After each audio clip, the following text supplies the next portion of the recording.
Hi అండి, అందరూ బాగున్నారా? నేనైతే చాలా బాగున్నానండి. ఈరోజు ఏం చెప్పాలనుకుంటున్నానంటే నా మనసులో ఉండే బాధ అండి.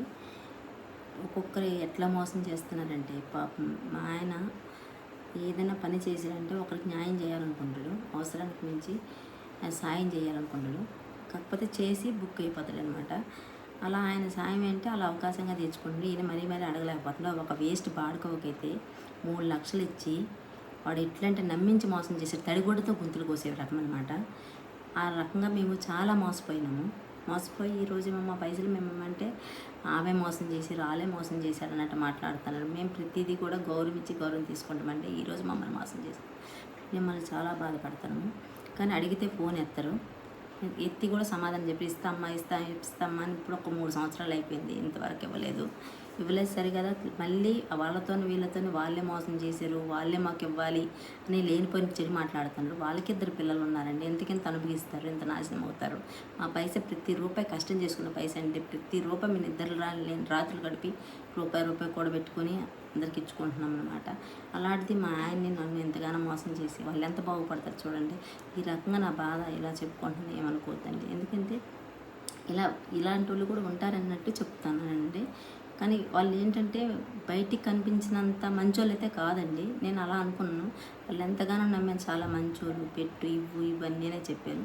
అలా వచ్చినప్పుడు ప్రతిదీ మేము ఏంటంటే అకౌంట్లోనే పంపిస్తామన్నమాట. అకౌంట్లో పంపించి చేసినప్పుడు ఏంటంటే తీసుకొని కట్టలేదనమాట. అందుకని చెప్పి సరే కడతారేమో అన్ని చిట్టీలు ఇచ్చేసాము. ఆల్రెడీ మా దగ్గర 5 చిట్టీలు ఆయన చెప్తున్నారు.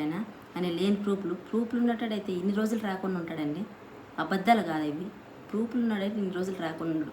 చూపి చాలాసార్లు అడిగాను. మా ఆయన అడగలేక నా వల్ల కాదు, అంత వేస్ట్ కాదు అంటుంది ఉన్నాడనేసి ఆయన నమస్కారం పెట్టేస్తాడు. కానీ నేను రూపాయి కష్టపడి 400 రూపాయల కోసం పొద్దంతా డ్యూటీ చేసి ఎంత బాధపడతాడు. నాకు 2 పిల్లలు ఉన్నారు. పిల్లల కోసమే కదండి ఏదైనా చేసుకునేది. అలా మంది పైసలు మేము ఎన్ని రోజులు ఎందుకు బాధపడతారు.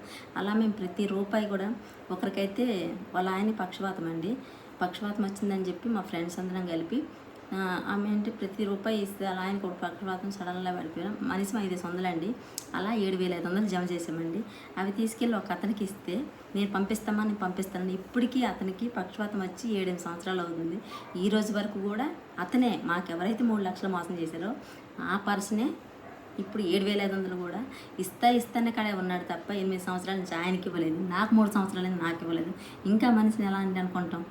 ఈ రోజు వరకు ఎందుకు చెప్పలేదు అనుకుంటే ఆ పర్సన్ నేను ఎందుకు అనడం, మన మనిషి, మన సైడ్ మనిషి కదా అని నేను చెప్పలేదు. కాకపోతే నా మనసు చాలా బాధ అనిపిస్తుంది. ఈ బాధలు ఉన్నామని కూడా చెప్పలేదు. మా ఆయన కన్ను